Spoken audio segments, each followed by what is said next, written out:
Tonight's joy in the same way to watching Wednesday, Season 1, Episode 5. You reap what you woe. This show is fantastic. Let's just go. Reminder that you can find the unedited version of this reaction on my Patreon 2 weeks in advance, the edited for 1 week in advance, and let's go.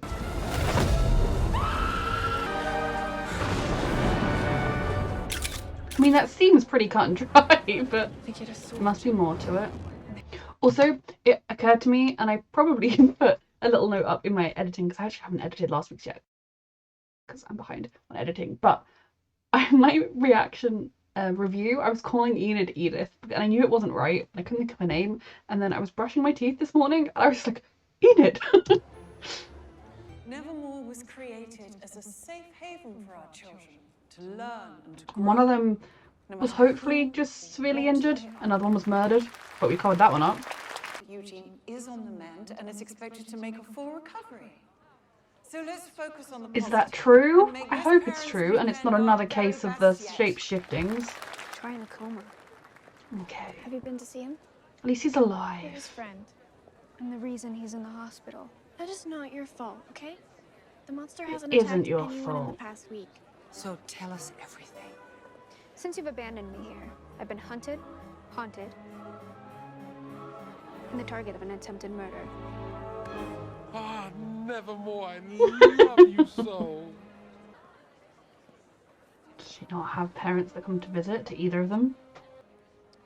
Think you skipped the part where you apologized for acting like a total jerk last weekend. Yes. I'm sorry. My darling daughter, Ooh. I made it. She does not seem happy to see her mother. May I borrow this for the weekend? That way Gomez and I can take a little walk down memory lane. You're supposed to be here for your child.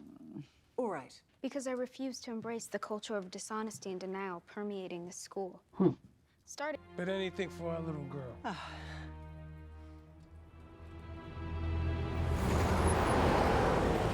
don't think it's the worst idea, I just don't know how competent this therapist actually is. Son of a bitch. That is actually a really public place to have therapy office, like on the main square. There's no like, I mean, I don't think anyone should be embarrassed to go to therapy, but for some people that would be a huge thing. They wouldn't want their fellow townspeople to know they were going to therapy, and in this town, everyone would know. You know Reggie, the local coroner? He just blew his brains out. Fucking hell, he was so excited about retirement. Why did someone kill him? What are they trying to cover up? I mean, the monster is what they're trying to cover up. Who wants to start? No one. Maybe we can discuss what... It's been hard not having Wednesday around. Bless you.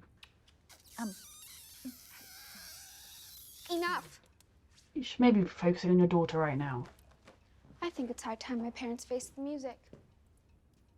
Oof. It seems they've been lying to me. Who was Garrett Gates and why are you accused of murdering him? Whoa. Those charges were dropped. Your father did nothing wrong. I'll be the judge of that. Tell her the truth. If she doesn't know the full story, she knows enough of it now. Tell her the truth. By all means, don't do it in a public place like in the therapist's office, but in the car, in her room.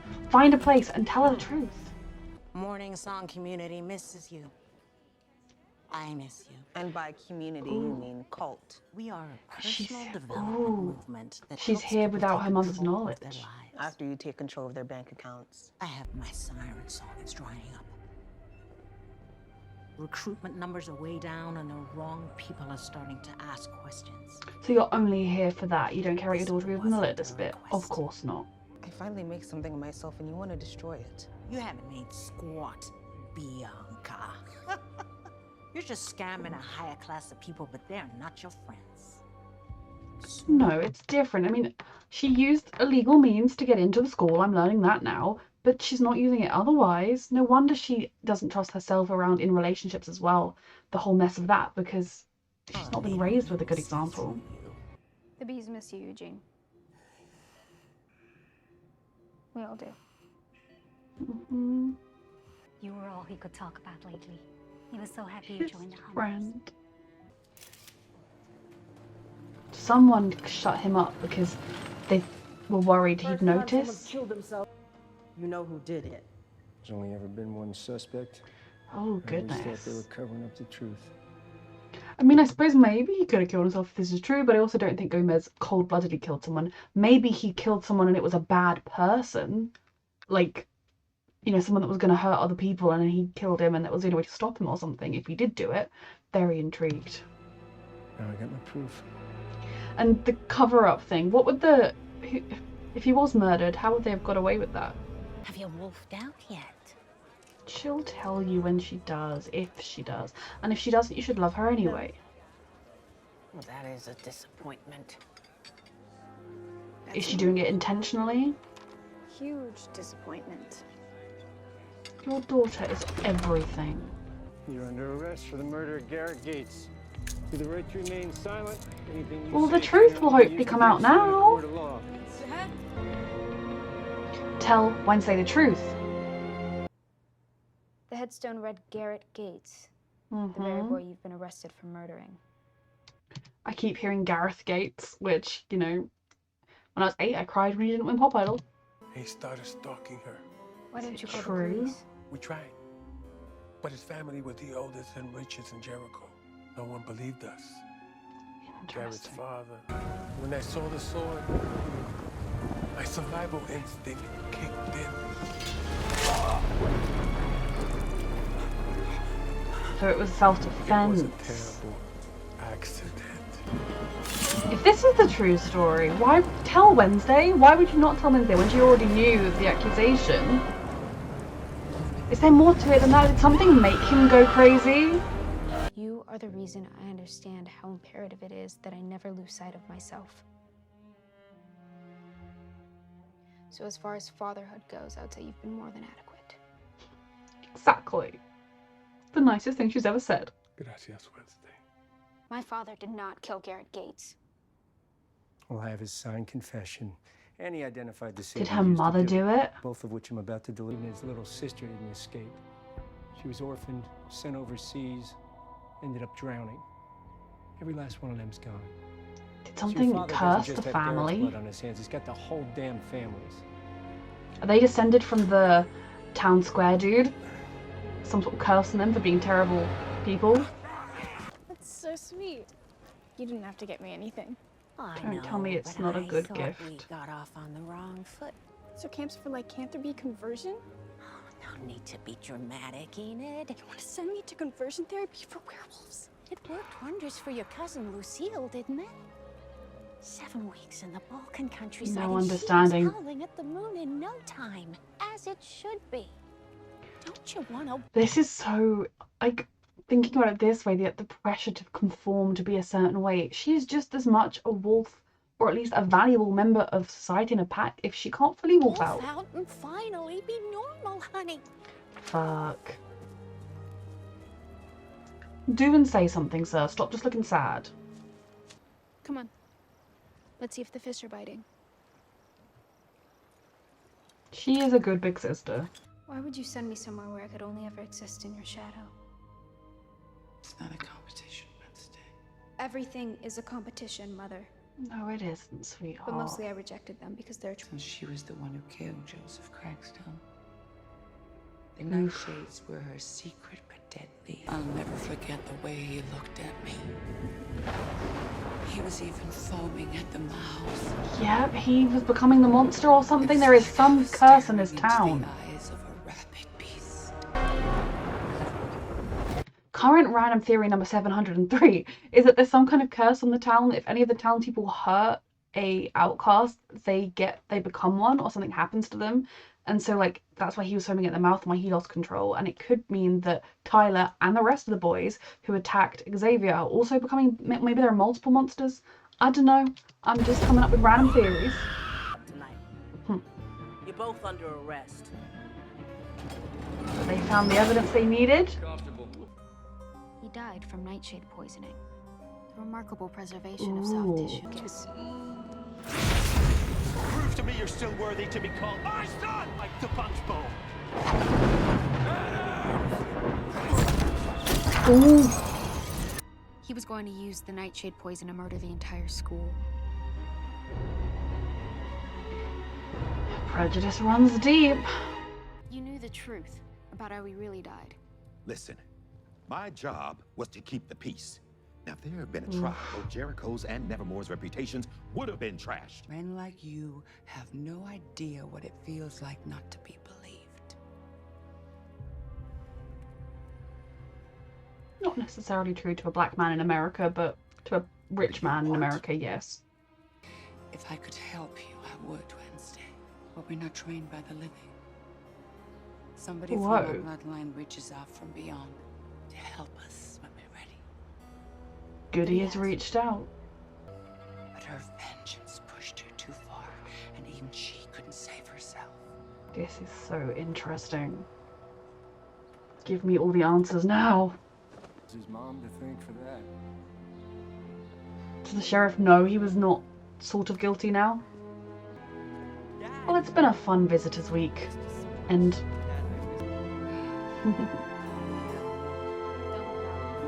I enjoy that Wednesday is tolerating the hug. Of the teacher's the daughter! Yes. Right? She's... Maybe she is involved in everything that's happening. She's the daughter grown up, right? Right? If I'm meant to wolf out, then I'm going to do it on my own timeline and Exactly. not yours. I just hope that one day you'll finally be able to accept me for who I am. I'm proud of you, sweetheart. Very proud of you. You do you. Maybe talk to her mother about that a little bit as well. But after this, you and Morning Song are out of my life. Forever. Interesting. You have your own path to blaze. Exactly. You'll do some things that are similar and some things that are different, and that's okay. You're a shapeshifter. Yes. I'm glad Wednesday finally knows. That's if Rowan's father already knows what happened, and he fully supports my decision not to involve the authorities. Why would he agree to that? Because Rowan, his tragic death allowed us to rectify the situation without casting the school or Rowan in an unflattering light. You and Mayor Walker are the same, aren't you? Burying bodies to cover your dirty secrets. You're I not did wrong. what I needed to do to... What on earth?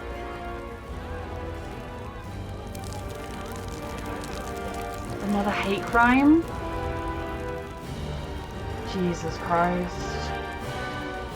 Okay, so kind of want to touch on something that was brought up at the end of the episode in the discussion between Wednesday and the principal, which was her being just like the mayor, and then both covering things up, burying bodies to try and keep things as they wanted. And you know, I can see where both the mayor and the principal are coming from with these ideas, because you can't change what has happened. But if it had got out that the most powerful guy in the town had tried to go and kill all the kids at the school, and then the kids at the school had done something and it had killed the guy's son, that could have created like a race war. It could have elevated tensions. But at the same time, that is the truth of what happened. And at the end of the day, the situation would have cast the outcasts as the potential victims here and the townsfolk as the perpetrators. And that actually might have helped in the long run easing tensions by showing that we can be awful too. It's not like monsters don't, it doesn't, your DNA doesn't make you a monster one way or the other. I mean, maybe it does, but you know what I mean? Like being like a werewolf or a siren or a seer doesn't make you a monster. It gives you as much chance of being a monster as being an ordinary human. It just nature, nurture, but like the outcastness isn't what makes people monsters. It makes them different, and in our own world we know people do not like people being different. And with Enid, which I also want to talk about, we saw that within the outcast community, they don't like people being different from them. So I can understand the mayor's actions in particular in trying to cover it up, because as much as it was very unethical when he was the sheriff and he got his own benefit out of it by keeping the family out of the public eye, I can kind of understand. And if that was his sole motivation, I would be much more understanding of it. But I also think the very powerful Mr. Gates didn't want himself and his son to be cast into the light as potential murderers. And so if we just sweep the nice rug over it, everyone benefits. And oh, look at that, I'm mayor now, was far more of the motivation. And the fact that his son is one of the people running around rampaging and doing these hate crimes, from at the very least, we know they've attacked Xavier and done the blood thing at the school, paint, but you know, the blood thing. Yes, his son when he actually got to know Enid, was started to have doubts because he realized that she was just a nice person. But he clearly has been brought up in an environment where he has heard a lot of these hateful messages and this hateful rhetoric, and even if his father isn't the one saying it, his father hasn't done enough to do the opposite to him. And he's not done enough to make his town actually work towards genuine tolerance. And I mean, tolerance, I hate that word, because like, why should you tolerate? Saying you need to tolerate someone that's different suggests that it's like a hardship for you. But working towards any kind of tolerance. Then the principal covering up Rowan's death, you can understand. Now, I still don't know whether she knows more about the monster or not. If she does, that's a whole other question. But if we take it at face value that she just wants to protect the school, this school is a safe haven for outcast children. It is a place where they can grow and flourish and be safe. Who knows how many of those there are, how many places like that there are in the world.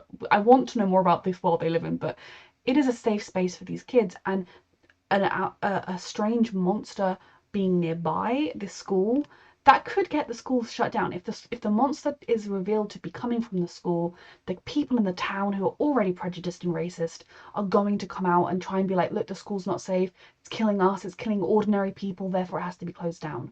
Similarly, if the school has its students being murdered, and if there is any suggestion that a school, especially a boarding school, that the school cannot keep its children safe and that the students are dying, that school could well be closed down. So I do understand vaguely the fact that she was trying to protect it. I don't, there is still the chance that she is linked to the monster, but I'm for now going to discount that and just take her at face value with this analysis. Even so, it's still wrong to cover it up.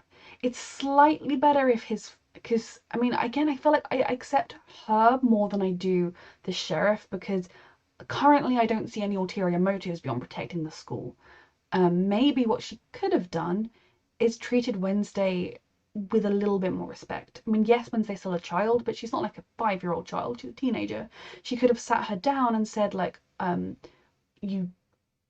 yes, he is dead, and not try to kind of gaslight her. I don't know if that's the right use of that word, but try and convince her that she was seeing things. She should have been like, yeah, look, I know what you saw, but we're protecting the school. And maybe Wednesday would have gone with that, and maybe Wednesday wouldn't. But at the end of the day, Wednesday never stopped saying she saw a monster in the woods and it killed Rowan. So telling her the truth and giving her the benefit of the doubt, I wonder if some of her prejudices with Morticia are why she didn't, but would have been better, because it would have been treating this person that was a witness to this traumatic event like they mattered, and not trying to convince her that she was losing her mind. So that was a very interesting perspective. And on a similar note, the kind of conversion therapy angle, and I'd never really thought about, obviously they haven't really discussed, I mean, Enid not being able to wolf out was brought up in the first episode, I think, when she was talking to Wednesday, and she was brought up in the sense that if she never was able to wolf out, she would be rejected from her pack. And kind of just took it at face value, if that makes sense. You're like, oh yeah, werewolves packs is a big deal, but the more you think about it and the more you think in this episode, she is a wolf. Her claws come out. Regardless of that, she's biologically the daughter of wolves. She is a wolf. Why should it matter whether or not she can run around under the moon as a wolf or not? You can definitely see that within these outcast communities there are still a lot of prejudices, and I think, I mean, obviously I'm not an expert in minorities, because as a straight white cis woman from England, I don't have many experiences of it. But from my kind of vague attempts to learn more and to educate myself and to know more, I think it would make sense that within communities that have been marginalized and oppressed, that you kind of have a way of doing things and you stick to that way, and it means a lot to you that things are done the way you do it, because your culture's your way of life is being oppressed and being told it's not good enough, so you cling to that way of life all the more. So in this example, because they can wolf out, they're treated as inferior, they're called monsters, they're called, all sorts of horrible things. And so having a girl who essentially passes and who, the most she can do is get some sharp claws, she can't do the thing that defines you being a wolf. That is just unacceptable. And so it's not the same as like somebody from a majority, like a parent putting their LGBT kid through conversion therapy. It is similar, it has similar elements to it, and I think that's what they were bringing up in this episode. You can kind of understand more where the rigid thinking comes from with this example, but it's still wrong. That's still your child, and the fact that Enid has put so much pressure on herself to wolf out, it's probably not going to make it any easier. And there's a part of me that honestly doesn't want her to ever wolf out and wants her to just find her way in the world. Also think if she were to do it, she would just be happier within herself. But I'm so proud of her for the fact that at the end of this episode, she was able to face her mother down and say, I'm not going to your camp. If I'm meant to wolf out, I'm going to do it. And I hope one day you can accept me. Like, that was so brave. I think the steady but quiet support of her father was definitely helpful for her getting there, because she knew that she wasn't being totally ostracized. Also, maybe the fact that she's befriending people that aren't wolves is helping her to see that there are other perspectives and other ways of life, and being able to wolf out isn't the only way to be a good person. It's a facet of being a person. It doesn't have to be everything. So I was very proud of her with that moment. I kind of wish her father had spoken up a little bit more in her defense. Not obviously in that moment, but in earlier moments in the episode when her mother was making her feel small. He was just kind of, I mean, he was acting brilliantly, but he was just kind of stood there being like, I am empathetic with my eyes. And I think she could do with a bit more. But it was very, very interesting to see Enid's parental family dynamics at play. Heartbreaking, and then just so proud of her. Another interesting family at play here was Bianca, or Brandy May, or Brandy Jane, or whatever her name was. Now, the whole concept of a siren, when they first sort of said sirens, I didn't really delve into it too far. And then when we had the scene with Xavier and him saying, oh, I broke up with you because I thought you were sirening me, and then even she being like, oh, I don't even know if maybe I was sirening him, unless I didn't mean to. The idea of having that kind of ability and not even being able to fully trust in yourself that you're controlling it, I feel so sorry for her. And learning a little bit more about her past, knowing that she was raised by a siren who was actively using her siren abilities for her own benefit and the benefit of some shady dude that only wanted her around because she was a siren, but she couldn't see that. Bianca did not come from a safe or good home environment. She didn't have a good role model. So the fact that she is at this school actively trying not to use her siren ability, I think it says a lot for her character. Now, yes, it does seem very likely that she sirened her way into the school, but at the end of the day, I'm not going to overly blame that. She didn't want to have to explain her past, who she was, where she came from, because that could raise questions, and it was just easier for her to get a fresh start. If you're running away from a bad life, getting a false identity, ideally you could do it legally, but if that's not possible, I don't think that's the worst thing in the world, so I'm not going to hold that against her.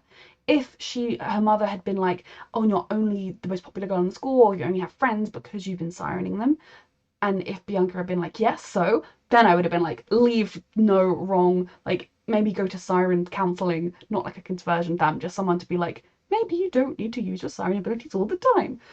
But we have seen that she herself admitted to Wednesday that it wasn't Xavier just having a completely unfounded fear, although I think it was. I think if she had been using her abilities on him to make him love her, when he tried to leave her, that would have happened subconsciously when her heart was breaking. The instinct of like, no, but you love me, and he'd have been like, oh, I love you, how silly of me. I think that would have been what happened.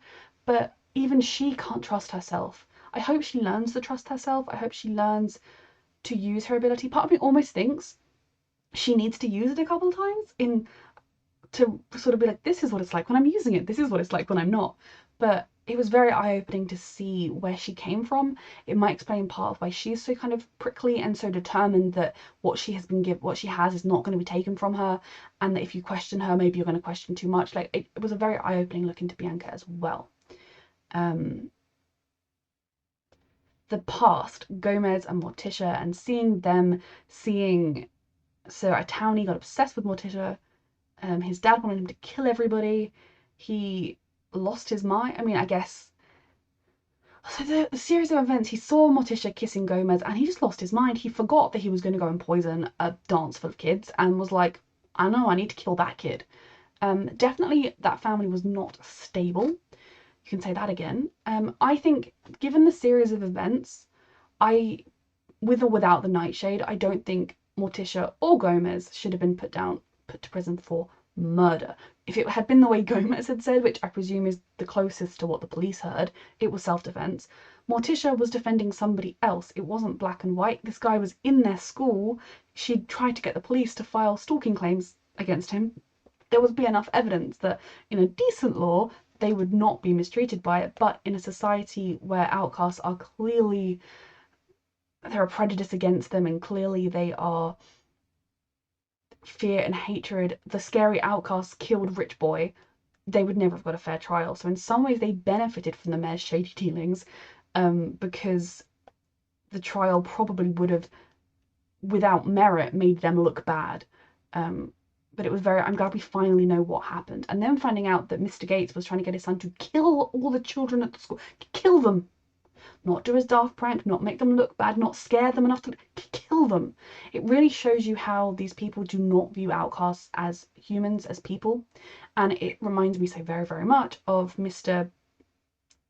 Crakewell, I can't remember his name, Pioneer Man, Mr. Town Square dude, murdering all of the outcasts in the church. The hatred and the rivalries have been festering ever since then. And it seems so crazy to me that Nevermore would be built so close to the site of an atrocity like that. You feel like if I was going to build my school for outcasts, I'd be like, is there a place where there was like relatively no hate crimes against us? That's the place I'll go to. And if they did, I mean, he said they took the land from us 200 years ago. It's not that long after the thing. Maybe they took the land from someone. If he's the most influential man in town, I can imagine him almost being descended from the original guy. Definitely history is, even if it's not really repeating itself, I wouldn't say, but the history is not ended. This is an ongoing story. We are just at a later chapter in the book than we were during the massacre in the church. And to find out that Goody killed him, she got her revenge, and she maybe lost herself to the darkness a little bit in getting that revenge, is so fascinating and interesting, and I cannot wait to uncover more. Then finding out that in order for Wednesday to learn her abilities and to be able to safely use them and not lose her mind, she's going to need to make contact with Goody, she's going to need to trust in Goody, and Goody is potentially an unstate. Like, there's just so much rich stuff here that I cannot wait to explore. I'm very glad Eugene's not dead. His mothers were lovely. I am still completely clueless about who the monster is. There was a whole point in this episode where I was like, oh my god, maybe everyone in town is evil and cursed. I do think Christina Ricci is the daughter, the sister of Gareth Gates. Garrett Gates. That's who she is, and I don't, again, maybe not. That's just my current theory as to who she is. It would make sense that she might be trying to find out the truth of what happened to her brother and her family. If she was sent abroad and then drowned, I mean, drowning abroad is very different to, like, we found her in the town square dead. So maybe it's her, what she's up to, I don't know. Perhaps she's trying to finish what her father started. Maybe she's in the prophecy, the Crakestone Pioneer Man. Maybe she's the vision standing against Wednesday because she's the descendant. So she's represented in the vision as looking like him. I don't know. But this isn't just me throwing like, sometimes I just throw random theories at the wall. This is a time when I'm like, I kind of think this is what it might be. And I love all the layers. And how the frick does the monster come into this? Did she go abroad and find a monster and bring it home? Did she go abroad and find something and infect someone to make them a monster? I'm so excited to find out more. This show is doing such a good job of existing, and I love it so much. A reminder that you can find the unedited version of this reaction on my Patreon, and thank you so much for watching.